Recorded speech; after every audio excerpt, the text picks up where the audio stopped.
லட்சியம் போயிடும் அப்படிங்கிறது.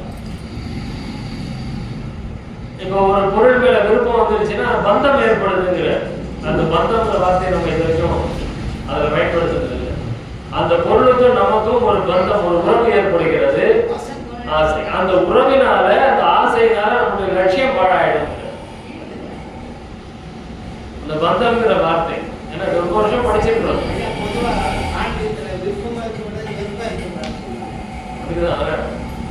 அப்போ அந்த ஒரு பொருள் மேல பந்தம் ஏற்பட்டு அதனால நம்ம லட்சியம் போயிடும். அதனால விருப்பு என்பது கூடாது. விருப்பம் வேண்டாம், எது மேலேயும் விருப்பம் வேண்டாம். ஐயா வந்து ஒரு பாட்டுல பாடுறார், இருப்பதற்கும் ஆசை இல்லை, இறப்பதற்கும் ஆசை இல்லை அப்படி. இனி நான் பிறப்பதற்கும் ஆசை ஒன்றில்லை அப்படின்னு. எதுக்குமே எனக்கு ஆசை இல்லை. ஒரு காலத்துல அப்படியே பாடுவார். இல்லாட்டி இன்னும் பெரிய ஆசைகள், பேராசையா வந்து பாடுவார். அந்த விருப்பம் அப்படின்னு சொல்லும்போது அது மேல ஒரு உறவு, ஒரு பந்தத்தை ஏற்படுத்திக்கிறோம். அப்ப அதனால நம்மளுடைய லட்சியம் பாதிக்கப்படும். அந்த சித்துக்கள் வரும் பொழுது பல்லிழுத்து ஏமாந்து விடாதீர்கள் அப்படிங்கிற ஒரு சித்து வந்துருச்சு அப்படின்னா பல்லிழுத்து ஏமாந்து விடாதீர்கள். ஏன்னா அது மாதிரி அந்த சித்து வந்த உடனே நம்மளுடைய லட்சியம் போயிடும். அந்த சித்துக்கள் மேல அப்படிதான் நிறைய ஞானிகள் வந்து தடப்பட்டு போய் நின்றுறாங்க.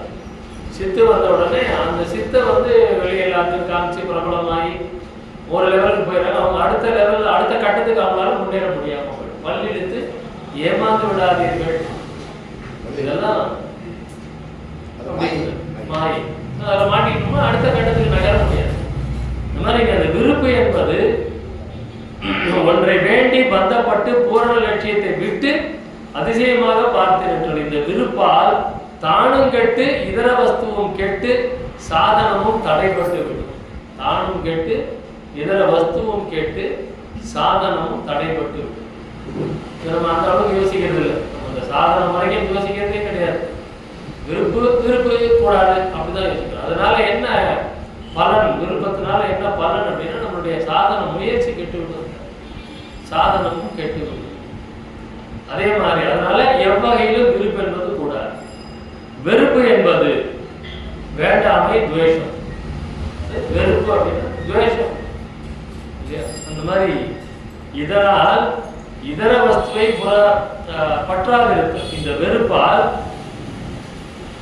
இதர வஸ்துவினிடத்தில் துவேஷம் தோன்றி உபகாரத்தை தடை செய்யும், ஜீவோபகாரத்தை தடை செய்யும். ஆதலால் வெறுப்பு கூடாது. வெறுப்பு வந்துச்சுன்னா அங்கே தயவு போச்சு, ஜீவகாரத்தை கெடுபடும். விருப்பம் வந்ததுன்னா லட்சியம் கெட்டுப்படும், வெறுப்பு வந்ததுன்னா ஜீவகாரண்யம் கெட்டுப்படும். அதனால விருப்பம் கூடாது, வெறுப்பும் கூடாது. சன்மார்க்கத்துல விருப்பம் கூடாது, வெறுப்பும் கூடாது. இதுக்கு காரணம் என்னன்னா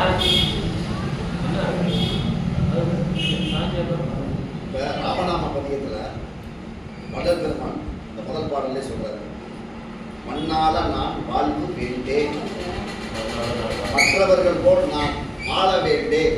அது பெரிய நிலை. அதே மாதிரி உயிர்களை வந்து மூணா பிரிக்கிறார். உயிர்களை மூணா பிரிக்கிறார். என்னென்ன? சகல, விஞ்ஞானங்களை, மூணா பிரிக்கிறார். இந்த சகலர் அப்படின்ற போது இந்த எந்த அடிப்படையில மூணா பிரிக்கிறாருன்னா ஆணவத்தின் அடிப்படையில மூணா பிரிக்கிறார். இந்த சகல விஞ்ஞானங்கள், விளையாடுகள் நம்மளுடைய மதங்கள், இந்த மதங்களின் அடிப்படையில மூணா பிரிச்சு இயற்கையாகிய ஆணவம், இயற்கையில் செயற்கையாகிய மாயை, செயற்கையாகிய காமியம் அல்லது கர்மா. அது வந்து அந்த இயற்கையில் செயற்கை, செயற்கைன்னு மூணா பிரிக்கிறார். ஆணவம் என்பது இயற்கை, ஆணவம் என்பது இயற்கை. மாயை என்பது இயற்கையில் செயற்கை அப்படிங்கிறார். மாயை என்பது இயற்கையில் செயற்கை. முழுவதுமா செயற்கைங்கிறது காமியம், கர்மம். ஏன்னா அது சொல்ல செயற்கை, நம்மளால உருவாக்கப்பட்டதுதான். ஆனா மாயை என்பது இயற்கை, இயற்கையில் செயற்கை. அப்படின்னா இந்த தேகம் மாயையால் உருவாக்கப்பட்ட தேகம், சிருஷ்டிக்கப்பட்ட தேகம், மாயையால் சிருஷ்டிக்கப்பட்ட தேகம். ஆனா இந்த தேகம் இருந்தால்தான் இறை அருளை பெற முடியும். அப்ப அந்த மாயை என்ன பண்ணுது? இயற்கையாக இருந்து செயற்கையையும் சேர்த்து நமக்கு நல்லதையும் பண்ணி அதை அடைவிடாம தடுக்கிறதும் பண்ணும்.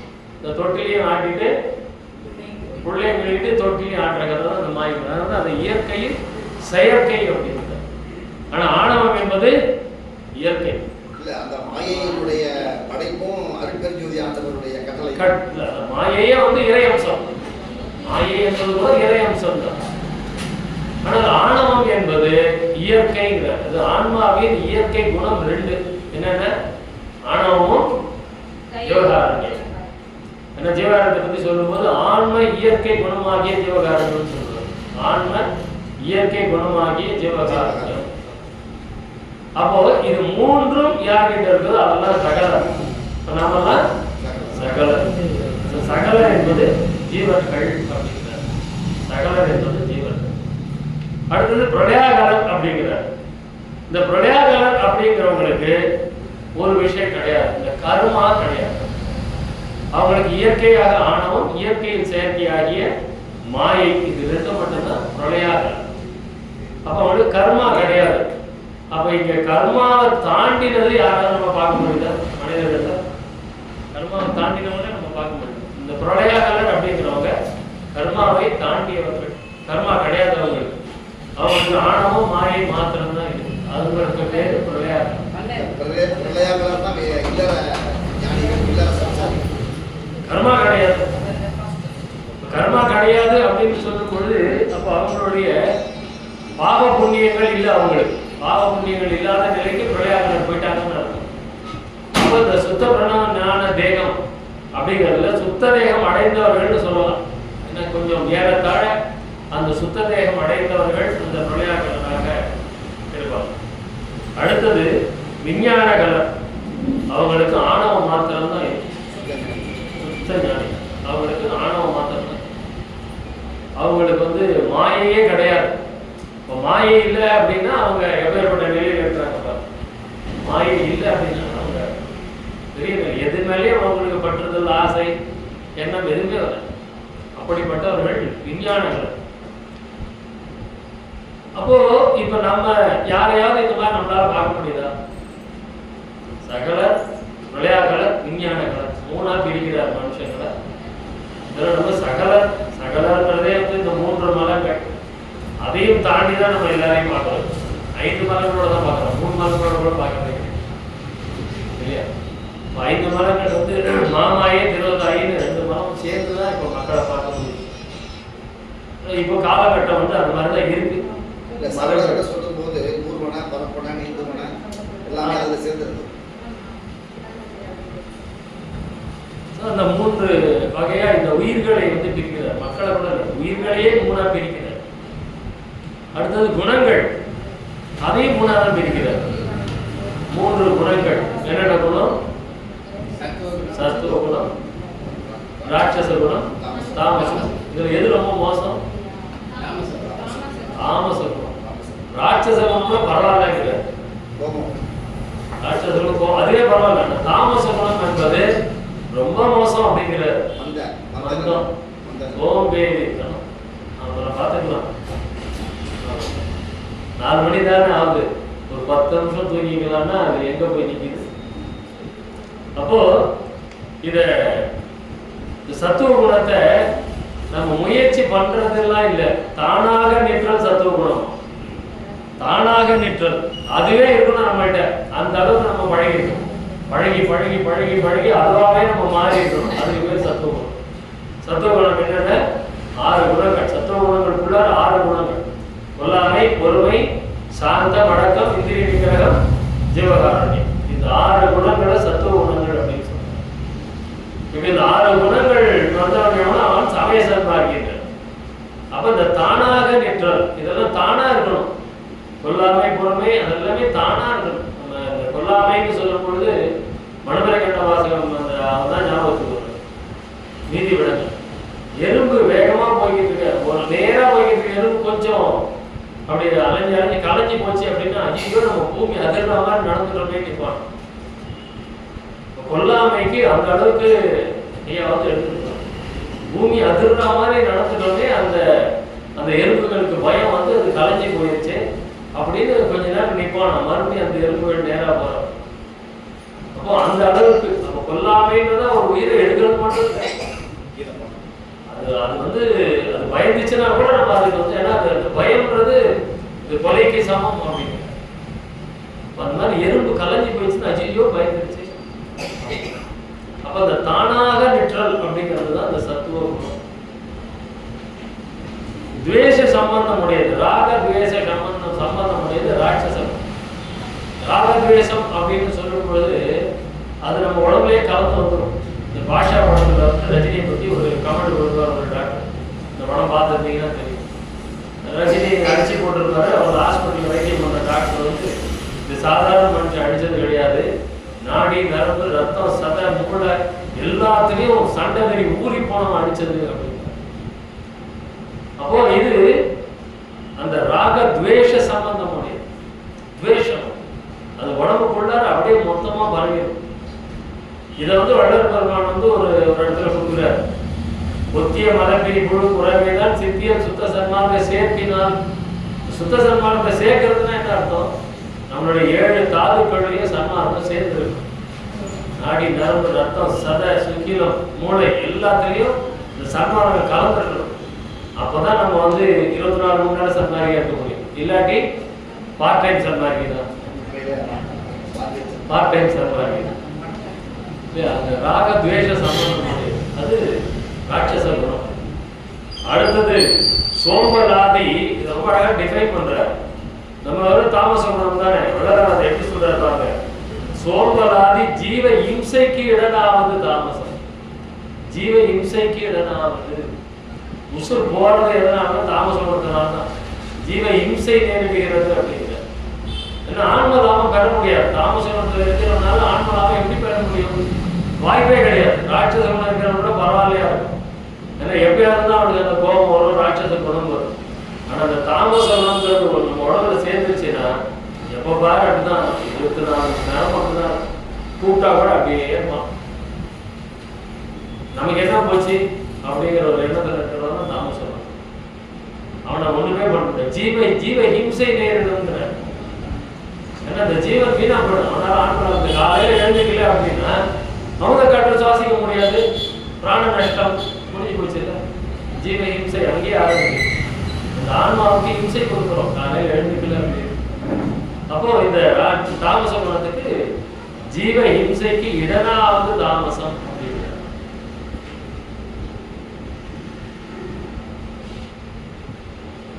அடுத்தது அவஸ்தைகள்.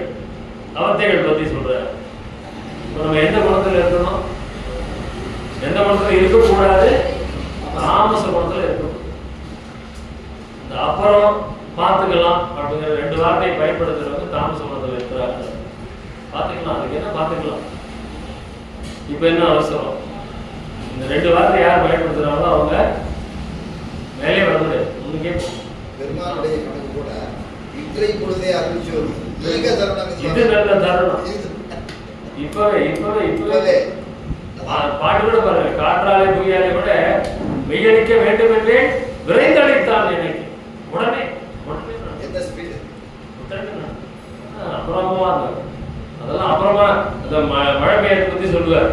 பயிருக்கு எப்போ தண்ணி வேணுமோ அப்பதான் மழை பெய்யணும். எல்லாம் முடிஞ்சதுக்கு அப்புறமா பின்மழை பெய்யுதுன்னு பேட்டு கட்டு ஆகிடும். அதுக்கப்புறம் மழை பெய்ஞ்சுன்னா வயலாம் காஞ்சி போச்சு. அதுக்கப்புறமா ஜோரம் மழை பண்ணா என்ன பிரயோஜனம்? எப்போ மழை பெய்யணும் அப்போ. அதனால அகவலில் கூட அந்த கருணை மழை அது மாதிரி இந்த தாமசம் அப்படிங்கிறது நம்ம கிட்ட வராம பார்த்துக்கணும். உடனே நடக்கணும். அந்த வேலை செய்யணும்னு நினைச்சோம்னா செஞ்சுதான் ஆகும். உடனே செய்யணும். அப்புறம் பார்த்துக்கலாம் என்ன அவசரம் அப்படின்னு முடிஞ்சிச்சு. அடுத்தது அவஸ்தைகள் பத்தி சொல்லுங்க. ஜாக்கிரம் சொப்பனம் சுழுத்தி. இது நம்ம வந்து மருத்துவ குணத்தோட சேர்ந்தது. இந்த அவஸ்தைகள் நம்மளுடைய வாதம் பித்தம் கபம் இந்த 3 இருக்கு இல்லையா, அதை சேர்ந்ததுதான் இந்த அவஸ்தைகள். ரொம்ப அழகா கொடுப்பாரு. உள்ளம் பித்த உஷ்ணத்தோடு கூடி லலாடஸ்தானத்தில் நிற்பது ஜாக்கிரம். உள்ளம் பித்த உஷ்ணத்தோடு கூடி லலாடம் இங்க புருவ மத்தியில் நிற்கிறதுக்கு பேர் ஜாக்கிரம். ஜாக்கிரதையா இரு அப்படின்னு சொல்லுவாங்க. யாருன்னா சொல்லுவாங்க இல்லையா, ஜாக்கிரதையா இருக்கு. ஜாக்கிரதையா இருந்தா என்ன அர்த்தம்? புருவ மத்தியில் இருக்கணும். இதுக்கு பேர் தான் ஜாக்கிரதையா இருக்கும். ஜாக்கிரத், அது சமஸ்கிருத வார்த்தை ஜாக்கிரத் அப்படின்னு. அதான் நம்ம ஜாக்கிரதை, உஷாரா இது அப்படின்னு. நம்ம அது ஜாக்கிரதையா இருந்தால் உடனே அப்படி பஸ் சாப்பிடணும்.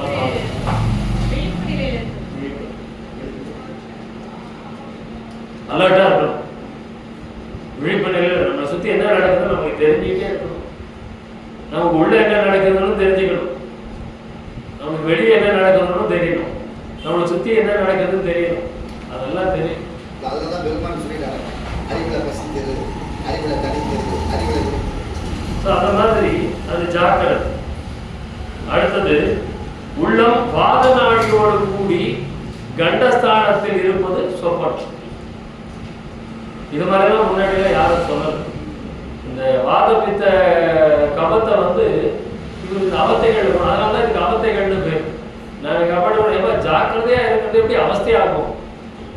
அப்போ அந்த அவஸ்தை அப்படின்னா அது வந்து பித்தம் உனக்கு ஏறி இருக்குதுன்னு அர்த்தம். அப்போ அந்த பித்தத்திலேயே ஜாக்கிரதையா இருக்கணும். அப்போ பித்தத்தை எப்படி நம்ம குறைக்கணும், பித்தத்தை எப்படி சரி பண்ண முடியும்? மத்தியானம் வெத்தலை பார்க்க போடும்போது கொஞ்சம் சுண்ணாம்பு அதிகப்படுத்தி போட்டால் இது தெரியாது, விழிப்பு நிலையிலே இருப்பான். இல்லாட்டி மாறி இந்த சொப்பனம் அப்படிங்கிறது வாதம். இப்போ வாதம் எப்போ சரியாகும்? பாக்கு காலையில் கொஞ்சம் அதிகப்படுத்திட்டு இந்த வாதம் ரெகுலேட்டர் சரியாகும் அப்படின்னா அது எவ்வளவு விகிதாச்சாரம் இருக்கணுமோ அந்த விகிதாச்சாரத்தில் போய் நிற்கும். அப்போ இந்த வாதம் உள்ளத்துல போய் ஏறிச்சுன்னா சொப்பனம் வருது.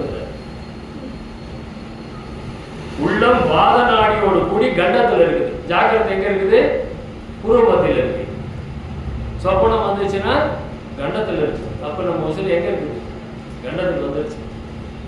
சுளுத்தி உள்ளம் சிலேத்தும நாடியோடு கவம் நாடியோடு கூடி மார்பு ஸ்தானத்தில் நிற்பது. அதான் சளி வந்துச்சுன்னா நெஞ்சில. அப்ப அது வந்து சுளுத்தி அப்படிங்கிறது. இது ஜாக்கிரத், சொப்பனம், சுளுத்தி அப்படிங்கிறது நாம வந்து விழிப்பு நிலையில் மனம் செயல்படுவது ஜாக்கிரத். சொப்பனம்னா உறக்க நிலையில் மனம் செயல்படுவது சொப்பனம். இந்த சுளுத்திங்கிறது என்ன?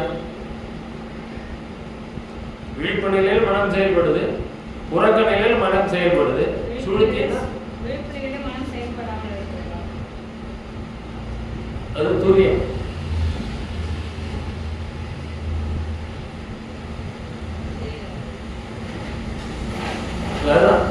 ஜாக்கிரத், சொப்பனம், சுளுத்தி. இன்னும் ரெண்டு வந்து வளர்ப்பவர் சேர்க்கிறார், துரியம், துரியாதி.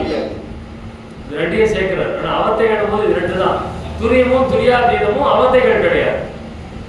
ஏன்னா அந்த துரியம் எப்ப நமக்கு கிடைக்கும் அப்படின்னா ஜாக்கிரத், அதுல நம்ம உஷாரா இருந்துகிட்டே இருந்தோம்னா துரிய நிலைக்கு போக முடியும். இல்லாட்டி இந்த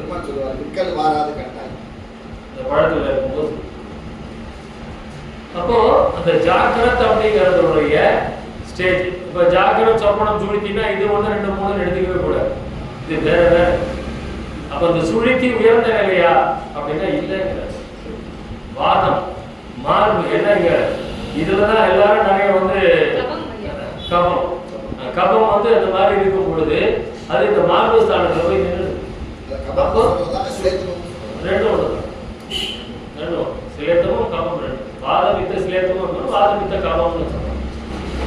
அப்போ இங்க இந்த மார்பு ஸ்தானத்துக்கு அந்த கபம் அது கட்டி இருக்குது அப்படின்னா அது வந்து நமக்கு மயக்க நிலையில கொண்டு போய் நடக்கும். அது விழிப்பு நிலையில இருக்காது, உறக்க நிலையிலும் இருக்காது. ஒரு மாதிரி ஒரு மயக்க நிலையில தான் செய்யும். துரியம், துரியாதீதம்ங்கிறது ஜாக்கிரத்துக்கு மேலே ஏறி போகும். அது தவம் பண்றவங்களுக்கு மட்டும்தான் துரியம், துரியாதீதம். தவம் இல்லாதவங்களுக்கு இது 3 இருக்கும். தவம் பண்றவங்களுக்கு அது 2 கிடைக்கும். அது 2 மேல்நிலை.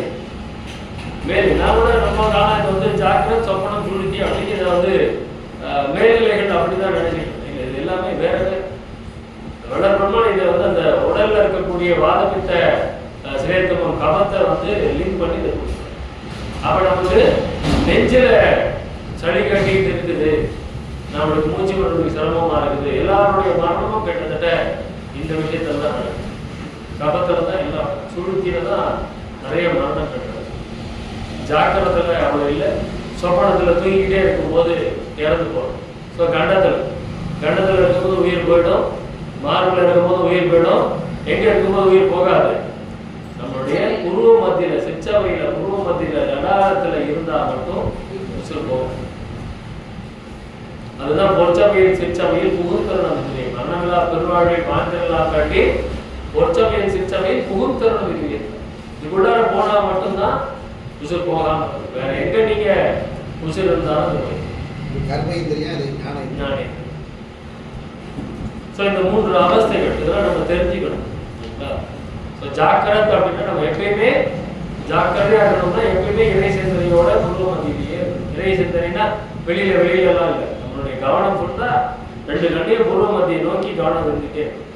எப்பயுமே புருவ மத்தியில சிந்தனை வித்திட்டே இருக்கும் அப்படின்னா நமக்கு மரணம் கண்டிப்பா வராது. புருவ மத்தியில மனம் இருந்துச்சுன்னா சிந்தனை இருந்துச்சுன்னா மரணம் கிடையாது. மரணத்தை ஜெயிக்கிறதுக்கு எளிமையான வழி புருவ மத்தியில சிந்தனை இருந்துட்டு. அப்ப சிந்தனை அங்க இருந்துச்சுன்னா உஷன் அங்க இருக்கும். நம்ம உபதேசத்துக்குள்ள இன்னொன்னு சொல்லுவார், சாமானியம் விசேஷம் சொல்றாரு. இந்த ஜீவனை 2ஆ பிரிப்பார். சாமானிய ஜீவன் விசேஷ ஜீவன் அப்படின்னு பிரிப்பார். ஆன்மா பற்றி சொல்லும்போது ஜீவனாக இருக்கிற ஆன்மா அப்படின்பார். ஆன்மாவும் ஜீவனையும் ஒன்றாவே சொல்லுவார். உடம்பு எடுக்காத வரைக்கும் அதை ஆன்மான்னு சொல்லுவோம். உடம்பு எடுத்ததுக்கு அப்புறமா அதை ஜீவன் சொல்லுவோம். அந்த ஜீவன் 2 தன்மையாக காரணமாகவும் காரியமாகவும் செயல்படும். காரியம் பண்றது விசேஷ ஜீவன், காரணமா இருக்கிறது சாமானிய ஜீவன். சாமானிய ஜீவன் இறக்காது, விசேஷ ஜீவன் இறந்துடும். நம்ம போகும்போது அது முடிஞ்சிடும், விசேஷ ஜீவன் முடிஞ்சிடும். ஆனா சாமானிய ஜீவன் அடுத்த தேகத்தை எடுக்கும். அந்த ஆன்மா தான் அந்த இடத்துல 2 ஜீவனாக செயல்படுகிறது. ஒன்று காரணம், இன்னொன்று காரியம். அப்ப அந்த விசேஷ ஜீவன் அது கண்டத்திலையும் மார்பிலையும் ஐயா சொல்றார். 5 இடங்கள் சொல்றார். நம்மளுடைய ஜீவன் இருக்கிறது 5 இடங்கள். புருவமத்தி, கண்டம், மார்பு, தொப்புள், லிங்கஸ்தானம். இந்த 5 இடங்கள்ல உசுறு மாறி மாறி ஏறி ஏறி இறங்கிக்கிட்டே இருக்கும். அப்போ இந்த புருவ மத்தியில அந்த ஜீவன் இருந்துகிட்டே இருந்ததுன்னா மரணம் வராது. ஆனா நம்ம சாதாரண இப்பெல்லாம் நமக்கு ஜீவன் மேல போயிட்டு இருக்கும், புருவ மத்தியில இருக்கும். சாதாரண நிலையில இருக்கும்போது கண்டத்துல இருக்கும். கொஞ்சம் இந்த தூக்கத்துல இருக்கும்போது இல்லை தவறான சிந்தனைலாம் இருக்கும்போது இங்க வந்துடும். இங்கேயும் அவ்வளோ போவாது. ஏன்னா இங்கேருந்து மேலே ஏறி வந்துருச்சு. அப்போ இந்த 3 இடங்கள் தான் அதிகமாக இருக்கிற இடம். அதுலேயும் இந்த கண்டமும் சிரசம் தான் மிக அதிகமாக இருக்கும். அதனால தான் ஐயா இதையும் மட்டும்தான் சொல்றாரு, மார்பு கூட சொல்றாரு. அந்த கண்டத்திலையும் சிரசிலையும் இருக்கக்கூடிய அந்த நேரம், அதனால உயிர் போகக்கூடிய நேரம் அப்படின்னா இந்த லடாகத்துல இருந்து இறங்கிடுச்சு அப்படின்னா நமக்கு மரணம் வரும்போது இங்க இருக்காது. இறங்கிடும். எங்கேயோ அடுத்தது ஞானத்தை 3ஆ பிரிக்கிறார். உபாய ஞானம், உண்மை ஞானம், அனுபவ ஞானம். உபாய ஞானம், உண்மை ஞானம், அனுபவ ஞானம். உபாய ஞானம் அப்படிங்கிறது நட்சத்திர பிரகாசம் போல் தோன்றும் அப்படிங்கிறது ஜீவ அறிவு உபாய ஞானம். இது ரொம்ப சாதாரண ஒரு நிலை. அடுத்தது சந்திர பிரகாசம் போல் தோன்றி அறியும் ஆன்ம அறிவு. அது ஆன்ம அறிவு, அது உண்மை ஞானம். அடுத்தது எல்லா வஸ்துக்களையும் தெரிந்து அனுபவிக்க செய்கின்ற சூரிய பிரகாசம் போன்றது கடவுள் அறிவு, அனுபவ ஞானம். அப்ப 3 ஞானம், உபாய ஞானம், உண்மை ஞானம், அனுபவ ஞானம். நம்ம எல்லாம் அனுபவம்னா நம்ம இந்த எக்ஸ்பீரியன்ஸ் சொல்லிடுவோம். நம்ம இந்த மாதிரி அனுபவ ஞானம்னு சொல்லும் போது நம்மளுடைய அனுபவங்களை பத்தி யோசிச்சிருக்கோம். படுத்து வச்சிருக்கோம். நீ படுத்துக்கோ.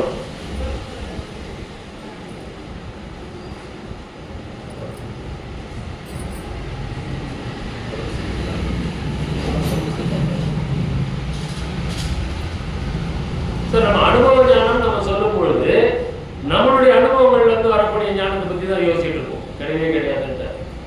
அனுபவ ஞானம் என்பது கடவுள் அறிவு, அது சூரிய பிரகாசம் போன்றது அனுபவம். உபாய ஞானம் அப்படிங்கிறது நட்சத்திர பிரகாசம் போன்ற நம்மளுடைய ஜீவ அறிவு. அப்ப ஜீவ அறிவு அப்படின்னும் பொழுது ஒரு பொருளை நம்ம அப்படியே பார்க்கணும். அந்த பொருளை அதனுடைய பிரயோஜனத்தை தெரிந்து கொள்வது, அதுக்கப்புறம் அந்த பொருளின் உண்மையை தெரிந்து கொள்வது. இப்படி 3ஆ பிரிப்பார். மன அறிவு, ஜீவ அறிவு, கரண அறிவு, ஆன்ம அறிவு அப்படின்னு பிரிப்பார். இந்த இடத்துல எப்படி பிரிக்கிறார்னா, உபாய ஞானம் என்பது ஜீவ அறிவு, நமக்கு ஒரு விஷயம் நல்லது கெட்டதெல்லாம் தெரியுது இல்லையா, அதுதான் ஜீவ அறிவு, அதுதான் உபாய ஞானம். இது நட்சத்திர பிரகாசம் போல. நட்சத்திர பிரகாசம் எப்படி இருக்கும்? ரொம்ப கம்மியாக தான் இருக்கும். அப்போ நம்மளுடைய ஜீவ அறிவுலாம் எப்படிப்பட்டது? ரொம்ப கம்மி. அவ்வளோதான். நம்ம அதையே ரொம்ப பெரிய நிலையில பேசியிருக்கோம். ஜீவ அறிவு அப்படின்னா எம்ஏ எம்ஃபில் 10 டிகிரி என்னென்னமோ சயின்டிஸ்ட் எல்லாம் இருக்கிறாங்க, அவங்களுக்கு எல்லாமே ஜீவ அறிவு மட்டும்தான். அவங்களுக்கு ஐன்ஸ்டைன், அவர் தான் உலகத்திலேயே அதிகமாக மூளையை பயன்படுத்தினாருன்னா ஐன்ஸ்டைன் தான். அவருடைய அறிவு கூட ஜீவ அறிவு தான். அவ்வளவுதான். நட்சத்திர பிரகாசம் போல. அதுக்கு அடுத்தது ஆன்ம அறிவு. ஆன்ம அறிவை பயன்படுத்துறவங்க யாருன்னா ஞானிகள். அந்த ஞானிகள் எல்லாம் ஆன்ம அறிவு. இப்போ ஜீவ அறிவுக்கும் ஆன்ம அறிவுக்கும் எவ்வளோ வித்தியாசம் இருக்கு. ஆன்ம அறிவு அப்படின்னு சொன்னாலே இப்போ பட்டினத்தார் எப்படிப்பட்ட அறிவு? சென்னையில் இருக்கக்கூடிய ராஜாவுக்கு அவருக்கு கடன் கொடுக்குற அளவுக்கு பணக்கார். ஆனால் ஒரு பணக்காரன் கூட சொல்ல ஒரு செகண்ட்ல என்ன பண்ணாரு? ஐயே இதை வச்சுட்டு என்ன பண்ணதுன்னு பாருங்க. அதுதான் ஞானம், அதுதான் ஆன்ம அறிவு. நாமெல்லாம் இப்ப நம்ம ஆன்மர்கள் இருக்கிற மாதிரி. புத்தர் அவருக்கு வந்த அறிவு என்ன? ஆன்ம அறிவு. பட்டினத்தார் ஆன்ம அறிவு. விவேகானந்தர், பரமஹம்சர், இப்படி இவங்க எல்லாம் ஆன்ம அறிவுல செயல்பட்டவங்க. கடவுள் அறிவில் அங்கேயும் அவங்க எல்லாம் ஆன்ம அறிவுல தான் செயல்படுறாங்க. அது சந்திர பிரகாசம் போல. சந்திர பிரகாசம் போலன்னா அது என்ன? வளரும் மறை, வளரும் மறை, வளரும் மறை. அதுதான் ஆன்ம அறிவு. ஏன்னா அந்த ஆன்மா நல்ல கதியில இருக்கும்போது வளருது. அந்த ஆன்மா நம்மளுடைய கர்ம வினையினால கொஞ்சம் ஏழவனமா போகும்போது மறுபடியும் தெரியும். இது ஆன்ம அறிவு. ஞானிகள் பத்தி ஏன் நான் சொல்றேன் அப்படின்னா, இந்த புராணங்கள் உதாரணத்துக்கு எடுக்கணும். எல்லா புராணத்தில் சொல்லப்பட்டது அத்தனை தேவர்களும் சாபம் அடைகிறார். அவங்க சாபத்துல அவ்வளவு பேரும், இந்திரன் ஆகட்டும், பிரம்மா, இந்திரன், அத்தனை பேருக்கும் சாபம் இருக்கு. அவ்வளவு பேரும் சாபத்துல மறுபடியும் மனுஷனா வந்து திருப்பி தான் அந்த நிலை அடைகிறார். சாபம் மோச்சம். அப்போ அவங்க தான் ஆன்ம அறிவு தான். கடவுள் அறிவு அப்படின்னும் போது அது சூரிய பிரகாசம் போல. எல்லா வஸ்துக்களையும் தெரிந்து அனுபவிக்க செய்கின்ற சூரிய பிரகாசம். அதுதான் கடவுள் அறிவு. அதுதான் உண்மை ஞானம். அதுதான் உண்மை ஞானம். அப்போ உண்மை ஞானம் அப்படின்னா நமக்கெல்லாம் வந்து ஐயா வந்து ரொம்ப அழகா அன்பு அறிவுலாம் சொல்லும்போது உண்மை அன்பு, உண்மை அன்பு, உண்மை இரக்கம், உண்மை இரக்கம், உண்மை அறிவு, உண்மை அன்பு. அறிவு, அன்பு, இரக்கம் சொல்ல போறாரு. அதனால உண்மை இரக்கம்னா என்ன அர்த்தம்? நம்ம இரக்கம்னா உண்மை கலக்காம மாயை உண்மை இரக்கம். அது எந்த பிரதிபலனையும் எதிர்பார்க்க கூடாது. முதல்ல அந்த இரக்கத்துல எந்த பிரதிபலனையும் எதிர்பார்க்காம செய்யக்கூடாது. அது இல்லாம உடுக்கை இழந்தவன் கை போல ஆங்கிய இடுக்க. அந்த நேரத்துல உடனே நம்ம வந்து நீக்கணும். பசி, பிணி, தாகம், இச்சை, எளிமை, பயம், கொலை. 7 அவத்தைகள். பசி, பிணி, தாகம், இச்சை, எளிமை, பயம், கொலை. இந்த 7 அவஸ்தைகள்ல உயிர்கள் படக்கூடிய துன்பத்தை கண்ட போதாயினும், கேட்ட போதாயினும், அறிந்த போதாயினும் அந்த துன்பத்தை நீக்குவதற்கு முயற்சி செய்வதுதான் ஜீவகாருண்யம். ரொம்ப அழகா தெளிவா சொல்லியிருக்கேன். இதெல்லாம் இந்த பசியையும் கொலையும் மட்டும் எக்ஸ்ட்ராவா.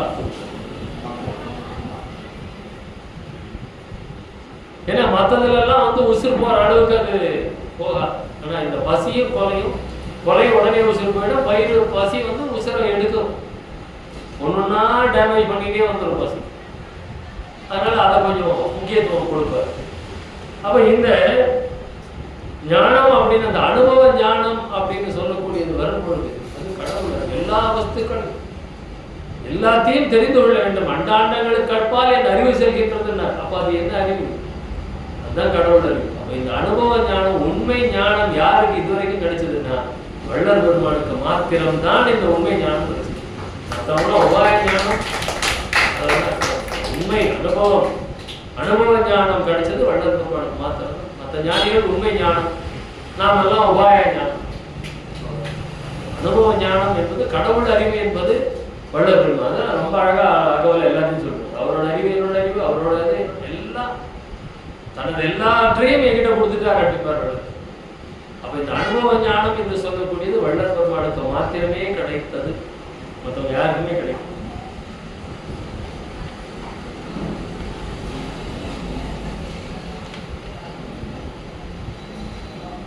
சன்மார்க்க கொள்கை என்ன? சன்மார்க்கம் இருக்கணும் இல்லையா? சன்மார்க்க கொள்கைன்னா என்ன?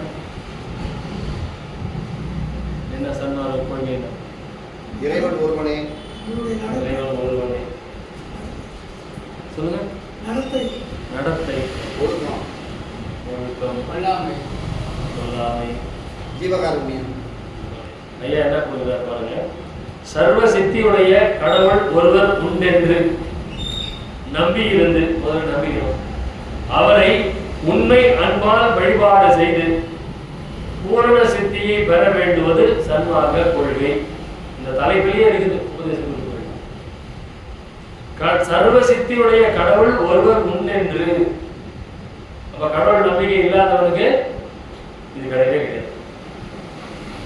அப்ப கடவுள் ஒருவர் உண்டென்று நம்பிக்கை வைக்கிறது. முதல்ல கடவுள் ஒருத்தர் இருக்கிறார், அவரை உண்மை அன்பால் வழிபாடு செய்து. அது என்ன? உண்மை அன்பால் வழிபாடு செய்து. வழிபாடுன்னா என்ன? அது சரியில் ஆரம்பிச்சு ஞானம் வரைக்கும் வழிபாடுதான். சரியிலிருந்து ஞானம் வரைக்கும் வழிபாடு. அது எல்லாத்துக்கும் மொத்தமா அதுக்கு கூட்டா ஒரு பேர் என்னன்னா வழிபாடு. நம்ம வழிபாடுனா சரியை மட்டும் தான் யோசிச்சுட்டு இருக்கோம். சரியை கிரியை மட்டும் தான் வழிபாடு. யோகம் ஞானம் வழிபாடு இல்லைன்னு நினைச்சிட்டு பக்தி செய்யணும். சரியை கிரியில வந்து இது பக்தி. யோகம் ஞானம் வந்து இவங்க இல்லைன்றோம், அது வந்து கிடையாது. வள்ளல் பெருமான் வந்து எல்லாத்தையும் வந்து அவர் வழிபாடுன்னு தான் கொண்டு வந்து வைக்கிறார். அப்போ உண்மை அன்பால் வழிபாடு செய்து. உண்மை அன்பு எங்க கிடைக்கும்? நமக்கு எப்ப கிடைக்கும்? அன்பு எப்போ உண்டாகும்? நினைந்து நினைந்து உணர்ந்து உணர்ந்து நெகிழ்ந்து நெகிழ்ந்து அன்பே நிறைந்து நிறைந்து. அப்போ அன்பு எப்போ வரும் நமக்கு? இறைவன் மேல செலுத்துறதுக்கு பேர் தான் அன்பு. நம்ம நம்ம தெரிஞ்சுக்கணும். இறைவன் மேல செலுத்துறதுக்கு பேர் மட்டும்தான் அன்பு. நாம ஒருத்தருக்கு ஒருத்தர் வச்சிருக்கிறது பேர்லாம் அன்பு கிடையாது. அதெல்லாம் நம்ம ஏமாத்துற மன உருக்கம். அப்ப இதுக்கு பேரெல்லாம் வந்து பாசம் தான். இதெல்லாம் நம்ம பாசம்னு சொல்லிக்கலாம், அன்புன்னு சொல்லக்கூடாது. நான் மேல ரொம்ப பாசமா இருக்கிறேன். பதி பசு பாசம். பதினா இறைவன், பசுன்னா நம்ம. பாசம்ன்றது ரெண்டுத்துக்கும் நடுவில் இருக்கிற தடை. பதியாகிய இறைவனை பசுவாகிய ஜீவர்கள் அடைவதற்கு தடையாக இருப்பது எது? பாசம். இந்த பாசத்தை நீக்கினா பசு பதி அடையும். பதி பசு பாசம். அப்ப இங்கே அந்த உண்மை அன்பால் வழிபாடு செய்து. சன்மார்க்க விளக்கம்னா என்னங்க? சன்மார்க்க விளக்கம் ஐயா நூல் எழுதினாரா இல்லையா? கடிதத்துல சொல்றாரு. சன்மார்க்க விளக்கம் அப்படிங்கிற நூல் வந்து வரையப்பட்டிருக்கிறது.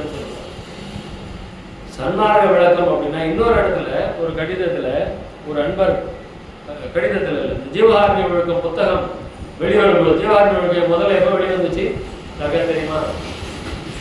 1879. அப்போதான் ஜீவகாருண்ய ஒழுக்கம்னு நூல் வெளிவரும். அது வரைக்கும் ஜீவகாருண்ய ஒழுக்கம் நூலாவே இல்லை. வள்ளல் பெருமான் திருக்காப்பிட்டு கொண்டு 1879 தான் முதல் பிரிவு மாத்திரம் தான் வெளிவரும். அப்போ கூட 2வது 3வது பிரிவு வெளிவரும். 2வது பிரிவு வெளிவருது 1886 நினைக்கிறேன். அப்போதான் 2வது பிரிவோட சேர்த்து வெளிவருது. அப்போ கொடுக்குறாங்க சன்மார்க்க விளக்கமாகிய ஜீவகாருண்ய ஒழுக்கம் அப்படிங்கிற தலைப்புல தான் அந்த நூல் வெளிவரும்.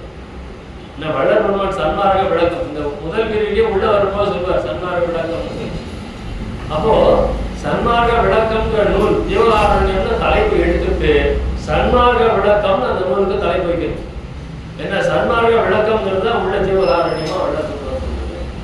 இது 1879, 86. அதுக்கப்புறமா 92ல தான் 3வது பிரிவு கொஞ்சம் கொண்டாந்து சேர்க்கிறாங்க. 7 பிரிவுகளாக எழுதப்பட்டதுன்னு ஒரு தகவல் இருக்குது. ஆனா அது எவ்வளவு தெரியல. அப்ப இந்த சன்மார்க்க கொள்கை என்பது உண்மை அன்பால் வழிபாடு செய்வது. அப்ப உண்மை அன்பு எப்ப நமக்கு வரும்? ஜீவகாருண்யம் இருக்கிறவங்களுக்கு மட்டும்தான் இறைவனுக்கு அன்பு செலுத்த முடியும். ஜீவகாருண்யம் இல்லாதவர்களால் அவன் என்னதான் தவ யோகியாக இருந்தாலும் அவன்கிட்ட ஜீவகாருண்யம் இல்லைன்னா அன்பு செலுத்தணும். அப்போ அவனுடைய செயல்கள் எல்லாம் எவ்வளவு பூஜை பண்ணு, எவ்வளவு புனஸ்காரம் பண்ணு, எவ்வளவு தியானம் பண்ணு, எவ்வளவு தவம் பண்ணு, ஆனால் ஒரு உசுரை அந்த புலால உண்ணலாம்ங்கிற எண்ணம் வந்துச்சுனாலே சாப்பிடலாம் வேணும். அவனை ஞானி என கூற விடாது. ஞானின்னு சொல்லாதேன்றார். ரொம்ப கீழ்நிலையில் இருக்கிறவன் அவனை ஞானின்னு சொல்றாரு. அப்ப ஜீவகாருண்யத்தோடு அந்த இறை சிந்தனையோடு தயவோடு கருணையோடு இரக்கத்தோடு இறைவனை வழிபாடு செய்யணும். அந்த இரக்கம் இருக்கும். நமக்குலாம் அந்த இறக்கம் இருக்குதா? இப்போ கரூரில் ஒரு 41 பேர் இறந்து போயிட்டாங்க. இந்த விஜய் மாநாடு விஜயோடைய பிரச்சாரம் ஏதோ 42 பேர் இறந்து போயிட்டாங்க, 41 பேர் இறந்து போயிட்டாங்க. நமக்கு அது ஒரு செய்தியாகத்தான் தெரிகிறது. நியூஸ் மறந்து போச்சு இல்லையா? இப்போ ஜீரணிக்க முடியாத பெரிய 1.25 வயசு குழந்தை, இந்த குழந்தைகிட்ட 2 வயசே ஆகல, அந்த குழந்தை இறந்து போயிருக்கு. அந்த குழந்தைய தூக்கிட்டு அந்த அம்மா வராங்கன்னா அப்போ எவ்வளவு மோகத்தில் இருக்கிறாங்க இல்லையா? இதெல்லாம் வந்து மோகம், சினிமா நடிகர் மேல் இருக்கக்கூடிய மோகம். இது அரசியல்லாம் கூட கிடையாது. சினிமா நடிகர்கள் மேல இருக்கக்கூடிய மோகத்தினால 41 பேர் செத்து. அதற்கு கொடுத்த விலை, அதற்கு அவர்களுக்கு கிடைத்த தண்டனை. அப்போ அந்த இரக்கம்னு சொல்லும்போது இதை பத்தி நினைக்கும் போதெல்லாம் நமக்கு உருவணும். அப்போ அதுதான் உண்மையான இரக்கம். அப்பொழுதுதான் இறைவன் மேல் நமக்கு உண்மையான அன்பு உண்டாகும். அந்த இரக்க குணத்தோடு எவன் இறைவனை வழிபாடு செய்கின்றானோ அப்படிங்கிற. அப்ப அந்த இரக்க குணம்னா எப்படி அப்படின்னா, ரொம்ப அழகா சொல்றார். யார் இறைவன் அப்படின்னா, எல்லா உயிரையும் தம் உயிரை போல பாவிக்கும் உணர்வை வரவழைத்துக் கொள்ள வேண்டும். எல்லா உயிரையும் தம் உயிரை போல நினைக்கக்கூடிய அந்த உணர்வை வரவழைத்துக் கொள்ள வேண்டும். அந்த உணர்வை வரவழைத்துக் கொண்டவன் எவனோ அவன் இறந்தவரை எழுப்பவன், அவனே இறைவனுமாவான். இறைவன் யாரு அப்படின்னா, எல்லா உயிரையும் நம்ம உயிர் மாதிரி நினைக்கிறவன் எவனோ அவன் தான் இறைவன். இறைவன் உலகமே இதுதான். அதனாலதான் அருட்பெரும் ஜோதி அருட்பெரும் ஜோதி தனிப்பெரும் கருணை அருட்பெரும் ஜோதி. இறைவன் அந்த 3 அருட்பெரும் ஜோதி இறைவனை குறிக்க முடியாது. அந்த இறைவனை யாரால் அடைய முடியும்? எவன்கிட்ட தனிப்பெரும் கருணை இருக்கிறதோ அவனால் மட்டும்தான் அந்த இறைவனை அடைய முடியும். இல்லாட்டி அருட்பெரும் ஜோதியை அடைய முடியாது. அருட்ஜோதி ஆனேன் நிறையப்பா அவரை சொல்றாங்க. எப்படி கிடைச்சது? என்னை ஏறாத நிலைமையில் ஏற்றியது யாதனில் தயவு. அப்போ இந்த சன்மார்க்க கொள்கை என்பது சர்வசித்தியுடைய கடவுள் ஒருவர் உண்டென்று அவரை உண்மை அன்பால் வழிபாடு செய்து பூரண சித்தியை பெற வேண்டுவதுதான் சன்மார்க்கம். இறைவனுடைய பூரண சித்தி அது பெற்றது யாரும் வழிபடணும் மாத்திரம் தான். மற்றவங்களுக்குலாம் பூரணமா கிடைக்கல. பூரணம்னா 100%. மற்றவங்களும் அங்கங்க கொஞ்சம் கொஞ்சம் 1% குறைஞ்சாலும் கேட்டோம் தான். நம்ம வந்து ஒரு கிணற தாண்டோம்னா 99% 10% தாண்டோம்னா கிணத்துல தான் விழுவான். 99% தாண்டோம்னா கிணத்துல தான் விழுவான். அப்ப ஆன்மீகத்துல இறைவனுடைய அருளை பெற வேண்டும் என்றால் 100% 100 தான். பாஸ் மார்க் 100 தான். 35, 40, 50 அப்ப அந்த சன்மார்க்க கொள்கை என்பது சர்வசித்தியுடைய கடவுள் ஒருவர் உண்டென்று அவரை உண்மை அன்பால் வழிபாடு செய்து பூரண சித்தியை பெற வேண்டுவதுதான் சன்மார்க்க கொள்கையாக இருக்கிறது.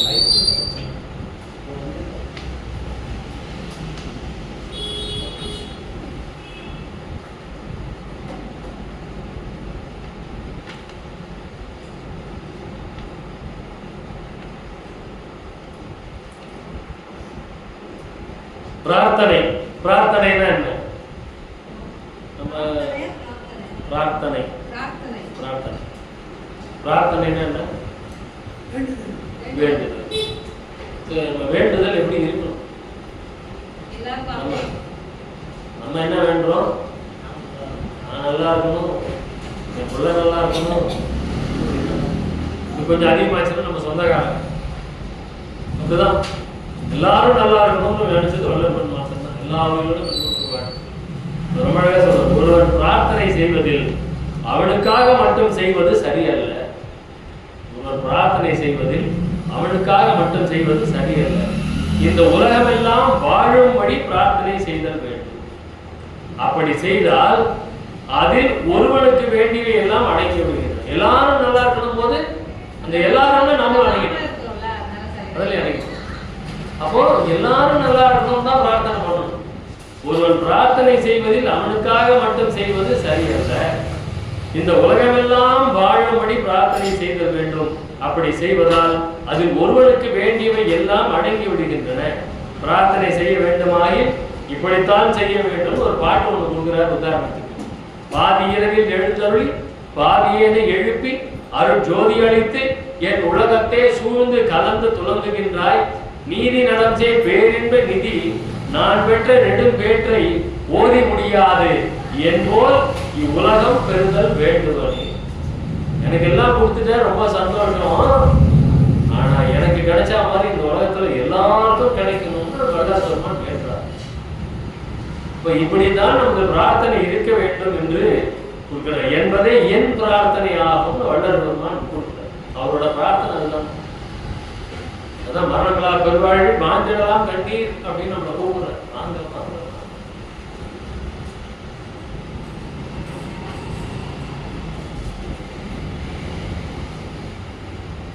நம்ம ஜீவகாரண்யம் ஜீவகாரண்யம் சொல்லிட்டு இருக்கோம். நம்ம சாப்பாடு போடுறது ஜீவகாரண்யம் சொல்றது முதல்ல நிறுத்தணும். அப்பதான் அது வந்து பசியாற்று வைத்தல்னு சொல்றது. ஜீவகாரண்யம் சொல்லணும். ஜீவகாரண்யம்னா அது ரொம்ப மேன்மையான ஒரு சொல்லு. நம்ம பசியாற்று வைத்தல், பசியோ வரக்காக அவங்களுக்கு கொடுக்குறோம், அவ்வளவுதான் நம்ம பண்ணிடுறோம். நம்ம ஜீவகாரண்யம்லாம் பண்ணல. ஏன்னா ஜீவகாரண்யத்துக்கு வள்ளல் நம்ம கொடுக்குற உதாரணம் அந்த மண்ணாங்கட்டி உடஞ்சதை பார்த்து மயக்கம் போட்டு விளையாடுறது தான் உதாரணமாக கொடுக்குறேன். நமக்கு அந்த மாதிரி எங்கேயாவது ஏதாவது கருணை வருதா? நம்ம பசியாற்றல் பண்ணிட்டு இருக்கோம். சிறப்பான செயல். அதை வந்து எந்த தவறும் நான் சொல்றேன். ஆனால் அது ஜீவகாரண்யம். ஜீவகாரண்யம் அப்படின்னு சொல்லும்போது அது வேற. ரொம்ப அழகா ஐயாவும் சொல்றாரு. ஜீவகாரண்யம் அப்படின்னா பிரார்த்தனை பண்றது பெரிய ஜீவகாரண்யம். நம்ம கண்ட போதாயினும் கேட்ட போதாயினும் அறிந்த போதாயினும். ஏன் இன்னைக்கு கூட 7:30 முடிக்கணுமா இல்லை 10 நிமிஷம் கழிச்சு முடிக்கலாம்? ஜோதிடத்தில் காட்டுறதே 7:30 முடிக்க சொல்லுவாரு. சொல்லுங்க. அப்ப இந்த ஜீவகாரண்யம் அப்படிங்கும்போது ரொம்ப அழகா உபதேச குறிப்புகள்ல ஜீவகாரத்தை பத்தி ஒரு உபதேசம் சொல்லியிருப்பார். எந்த உயிருக்கும் தீங்கு செய்யாமல் இருப்பது ஜீவகாரண்யம். எந்த உயிருக்கும் தீங்கு நினையாமல் இருப்பது ஜீவகாரண்யம். எந்த உயிருக்கும் தீங்கு நினைக்கவே கூடாது. நினைச்சாலே ஜீவகாரண்யம் போயிடுச்சு. நினைச்சாலே ஜீவகாரண்யம் போயிடுச்சு. நம்ம ஒருத்தர்கிட்ட கோவப்பட்டோம்னா ஜீவகாரண்யம் போயிடுச்சு. நம்ம ஒருத்தர் மேல பொறாமப்பட்டோம்னா ஜீவகாரண்யம் போயிடுச்சு. அப்ப அந்த ஜீவகாரண்யம் என்பது ரொம்ப மேலான நிலை. மேலான நிலை. இந்த பரோபகாரம் சத்விச்சாரம் அப்படின்னு. இந்த பரோபகாரம் கூட என்ன பொருள் அப்படின்னா, பரம்னா என்ன? மேலானது. பரம்னா மேலானது. பர உபகாரம், பரோபகாரம் என்பது பர உபகாரம், மேலான உபகாரம். எது மேலான உபகாரம்? எது மேலான உபகாரம்? பசிதவிர்த்தம். ஏன்னா நம்மளுடைய ஜீவர்களுடைய நிலை அப்படின்னும் போது அது பசிதவிர்த்தம். இன்னும் மேலான உபகாரம் என்பது ஆன்மலாபம். பரோபகாரம் என்பது ஆன்மலாபத்தை குறிக்கக்கூடிய ஒரு சொல். அந்த பர உபகாரம், பரம் என்பது மேலானது. இந்த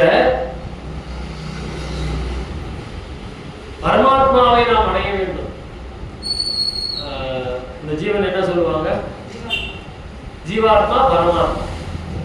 ஜீவாத்மா என்பது பரமாத்மாவோடு இணைய வேண்டும். அதுதான் பரோபகாரம். ஜீவாத்மா பரமாத்மாவோடு இணைய வேண்டும். அதுக்கு சத்து விசாரம். சத்து விசாரம்னா என்ன? சத்தான விசாரம். விசாரம்னா என்ன? துக்க நிவர்த்தி. சாரம் என்பது துக்கம், விசாரம் என்பது துக்க நிவர்த்தி. துக்க நிவர்த்தி எப்போ பண்ண முடியும்? சத்தான விஷயத்தை பற்றி பேசினாதான் துக்க நிவர்த்தி. அப்ப இந்த பர உபகாரம், இந்த ஜீவாத்மா என்பது பரமாத்மாவாக மாறுவதற்கு சத்தான விஷயத்தை பற்றி நாம் விசாரித்துக் கொண்டே இருக்கிறது. அப்ப அந்த மாதிரி அந்த பர உபகாரம் அப்படின்னு சொல்லும் பொழுது மற்றவர்களுக்கும் நாம் உபகாரம் செய்யணும். அவனுடைய உள்ளத்திலும் ஆண்டவன் இருக்கிறான். அவனுடைய உள்ளத்திலும் ஆண்டவன் இருக்கிறான். அப்ப அவனும் அந்த மேலான நிலையை, அந்த ஆன்மலாபத்தை அவனும் அடைய வேண்டும். அப்ப அந்த ஆன்மலாபத்தை அடைவதற்கு அவனுக்கு தடையாக இருப்பது எது? பசிதான். ஆன்மலாபத்தை அடைவதற்கு தடையாக இருப்பது எல்லாருக்கும் எது? பசி. பசிக்கிறவன் போயிட்டு நம்ம ஞான உபதேசம் பண்ணா கேட்பானா? முதல்ல வயிற்றுக்கு சோத்த முடியும். அப்புறம் நீ பேசியா, நீயும் சொற்பொழியும். அப்போ இந்த பரோபகாரம் என்பது அந்த அடுத்த அந்த ஜீவன் ஆன்மலாபத்தை பெறுவதற்கு தடையாக இருக்கக்கூடிய அந்த பசியை நிவர்த்தி செய்ய வேண்டும். அப்படிங்கிறதுனால தான் அந்த பசி தவிர்த்தல் குணம் நம்ம சேர்க்கிறார்.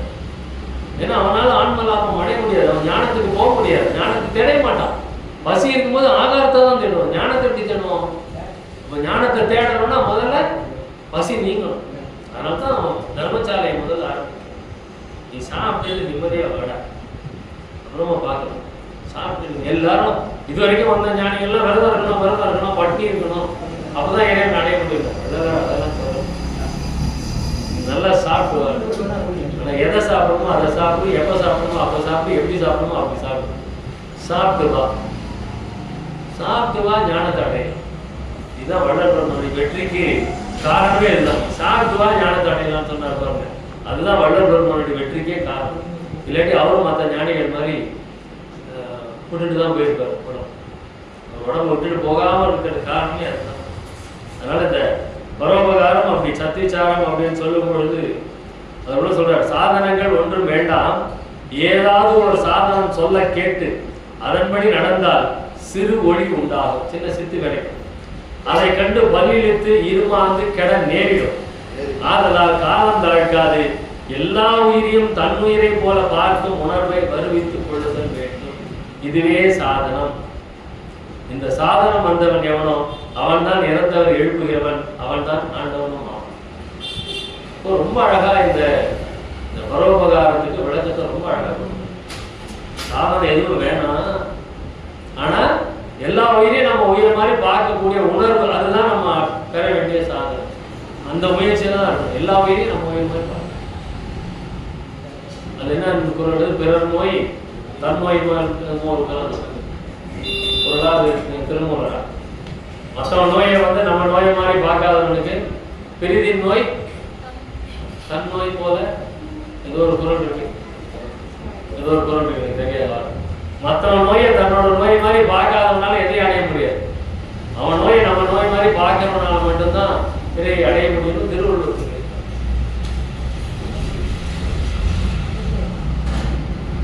அதனால இந்த பரோபகாரம் சத்திச்சாரம், இந்த சத்திச்சாரம் நடக்கணும். எல்லா சாங்கங்களையும் சத்திச்சாரம் நடக்கணும். இந்த சத்திச்சாரம் என்பது உச்சகட்டம் என்ன அப்படின்னா, மனதை எந்த விதமான ஆபாசத்தில் செல்ல ஒட்டாமல் குரு மத்தியில் இழுத்து சிற்றபையில் இழுத்து நிறுத்துதான் சத்திச்சாரத்தின் உச்சகட்டம். இப்போ எல்லாரும் தியானம் பண்ணணும். தியானம் பண்ண ஆரம்பிச்சிங்களா? வாரம் வியாழக்கிழமை அன்னைக்கு நீங்க பாராயணம் பண்ணிட்டு ஒரு 10 நிமிஷமாவது தியானத்துல எல்லாரையும் உட்காருங்க. சரிங்களா? அது ஒரு சிஸ்டமா கொண்டு வந்துரு. தியானம் பண்ணித்தான் ஆகணும், ஒரு சிஸ்டமா கொண்டு வந்துரு. இப்ப இல்லையா, நீ ரொம்ப கஷ்டம்லாம் பட வேண்டாம். தியானத்தினுடைய முறைகள் தரையில சப்பரம் போட்டு உட்காந்துக்கணும். என் மூச்சு வலது பக்கம் இருக்குதான்னு பார்த்துக்கணும். சரிங்களா? மூச்சு வலது பக்கம் இருக்கணும். நீங்க சேர்ல உட்காருங்க, எப்படி வேணாலும் இருங்க, ஆனா மூச்சு வலது பக்கம் இருக்குதா? மூச்சு வலது பக்கம் இல்லை அப்படின்னா இந்த காலத்துக்கு இந்த தொடையில வச்சோம் அப்படின்னா மூச்சு வலது பக்கம் மாறிடும். அதுக்காக தான் அந்த விஷயங்கள் அந்த பத்மாசனத்துல உட்காரணும் சொன்னது எதுக்காகனா, மூச்சு வலது நாசியில இருக்கணும். அப்படி வலது நாசியில இல்லை அப்படின்னா இந்த காலத்துக்கு இதில் போட்டோம்னா வலது நாசிக்கு மூச்சு மாறிடும். 20 செகண்ட்ல மாறிடும், 24 செகண்ட் அதில் மாறிடும். அப்படியே இல்லை அப்படின்னா இந்த முனிவர்கள்லாம் இங்க அக்கல்ல ஒரு தண்டா வைப்பாங்க இல்லையா, அது எதுக்குன்னா மூச்சு வலது பக்கம் வர்றதுக்காக தான். இங்க அழுத்திட்டீங்கன்னா மூச்சு வலது பக்கம் மாறி. இதுதான் அந்த அதெல்லாம் டெக்னிக் சொல்லி கொடுக்கல, மறைச்சிட்டாங்க மாறி. இங்க அக்கல்ல ப்ரெஷர் கொடுத்தீங்க அப்படின்னா மூச்சு வலது பக்கம் மாறி. அதுக்கு தான் அவங்க முனிவர்கள் கை தூக்கி தண்டை ஒரு இதை வச்சுக்கிட்டு அதில் கை வச்சுட்டு உட்கார்றதுக்கு காரணம் என்னன்னா, இடது கை தான் இருக்கும் வச்சுட்டு உட்கார்றதுக்கு அப்புறம் மூச்சு வலது பக்கம் வரணுங்கிறதுக்காக. ஒன்றுமே அப்போ மூச்சு வலது பக்கம் வரணும். நம்ம முதுகு தண்டு நேராக இருக்கணும். கழுத்துல இருந்து முதுகு தன்னுடைய அடிபாகம் வரைக்கும் நேராக இருக்கணும். நம்மளுடைய மூச்சை அதை எடுத்துக்கிட்டு தான் போகும். அது என்னமோ நாடிலாம் சொல்லுவோம், என்ன நாடி மூச்சை முதுகு தண்டில் எடுத்துன்னு போகிறதுக்கு பேர்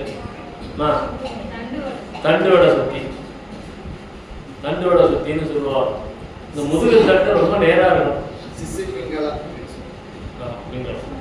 அப்போ இது நேராக இருக்கணும், உட்காரணும், மூச்சு வலது பக்கம் இருக்கணும். இவ்வளோதான். சிந்தனைலாம் வரதான் செய்யும். கண்களை மூடணும். கண்களை மூடி நம்மளுடைய கண்கள் இரண்டும் இந்த புருவ மத்தியில் போட்டு வைக்கிற இடம் இருக்கு இல்லையா, இதை நோக்கி நம்மளுடைய கண்களை இதை நோக்கி செலுத்தணும். இவ்வளோதான் தியானம் பண்ணக்கூடிய முறை. இரட்டை தாட்கோளை போடு, இரட்டை தாட்கோளை போடுங்க. இது ரெண்டுத்தையும் போட்டு தாப்பாடு போடும். அப்போ இவ்வளோதான் தியானத்தினுடைய முறை. நான் ஒன்றுமே இல்லை. அப்போ நம்மளால இங்கே வந்து பார்க்க முடியல அப்படின்றதுனால ஏதாவது ஒரு உருவத்தை நினைச்சுக்கோ அப்படின்னா, தியானம் பண்ணும்போது ஏதாவது ஒரு உருவத்தை நினைச்சு தியானம் பண்ணால் கான்சன்ட்ரேஷன் மனதை ஒருமைப்பாடுறதுக்காக மனது ஒருமையைப்பட வேண்டும். அப்போ நம்ம புருவ மத்தியை நோக்கி நம்மளுடைய கவனத்தை செலுத்த வேண்டும். கண்களை செலுத்தினா கவனம் அதில் வந்துடும். அவ்வளோதான். கண்களுக்கும் கவனத்துக்கும் ரொம்ப இப்போ கவனம் அப்படின்னா கண்களை இங்கே வந்து நம்ம வச்சு நிறுத்தி உட்காரணும். அவ்வளோதான். வேறு ஒன்றுமே இல்லை தியானத்தில். அது ஒரு 5 நிமிஷத்தில் உட்காருங்க, அதுக்கப்புறம் 10 நிமிஷம் மாற்றுங்க, அப்புறம் 15 நிமிஷம் மாற்றுங்க, அரை மணி நேரம் ஆகுங்க. அதிகபட்சமாக 2 மணி நேரம் தான் தியானம் பண்ணணும். அதுக்கு மேலே தியானம் பண்ணக்கூடாது. அனுபவம் ஏறி இறங்கி இருத்தல் வேண்டும். சகஜமாக இருக்கணும். சகஜ நிலையில இருக்கணும். நான் தான் உயர்ந்தவன் நம்ம காட்டிக்கவே கூடாது. மக்களோட மக்களாக இருக்கணும். இது வள்ளலார் நமக்கு கொடுக்கக்கூடிய அறிவு. 2 மணி நேரத்துக்கு மேலே தியானம் பண்ணக்கூடாது. நான் 3 மணி நேரம் உட்காந்துருந்தேன் அப்படின்னா அது தீங்கை தான் விளைவிக்கும். 2 மணி நேரத்துக்கு மேலே உட்காரக்கூடாதுன்னு விட்டு விட்டு உட்காரலாம். தொடர்ந்து உட்காராதீங்க. ஒரு நாளைக்கு 4 தடவை இல்லை 6 தடவை தியானம் பண்ணலாம். விட்டு விட்டு தியானம் பண்ணலாம். கண்டினியூஸாக 2 மணி நேரம் 3 மணி நேரம் உட்காரலாம். மூடம் உண்டாகும். சதா சிவகலப்பா இருந்தால் மூடம் உண்டாகும் அப்படிங்கிறார். அதனால தியானம் என்பது மிக மிக அவசியம். பக்தி என்பது ரொம்ப அவசியம். ஒழுக்கம் என்பது ஒழுகுதல் வேண்டும். என்னைக்காவது ஒரு நாள் ஒழுக்கத்தோடு இருக்கிறது கிடையாது. ஒழுகுதல்னா தொடர்ந்து அதை கடைபிடித்தல் வேண்டும். சன்மார்க்கம் வளராததுக்கு காரணம் இதுதான். 365 நாள் ஒழுக்கமாக இருக்க சொல்றாரு. நம்மதான் புரட்டாசி மாதம் மட்டும் ஒழுக்கமாக இருந்தால் போதும், உடனே எல்லாரும் ஓடி வந்துடுறாங்க. இந்த மாதிரி இங்கே ஆனால் சன்மார்க்கம் 365 நாளும் அனைத்து ஒழுக்கங்களையும் கடைபிடிக்க வேண்டும். இந்திரிய கரண ஜீவ ஆன்ம ஒழுக்கம், ஜீவகாரண்ய ஒழுக்கம், அத்தனை ஒழுக்கங்களை 5 ஒழுக்கங்களை 365 நாளும் கடைபிடிக்க வேண்டும். இதுதான் சிக்கல். நல்ல ஒழுக்கிறார். பக்தின்னு சொன்னா ஒரு ஜாம நேரம் மனதை இகவிச்சாரமின்றி பரவிச்சாரத்தோடு இறைவனை சிந்தித்துக் கொண்டாது பாராயணம் செய்து கொண்டாது இருந்தால் சரிங்களா? அதனால பக்தியோடு இருப்போம், தியானம் செய்வோம், ஒழுக்கத்தில் ஒழுகுவோம், ஒழுக்கத்தை ஒழுகுவோம், பெருமானுடைய அருளை பெறுவோம். நன்றி.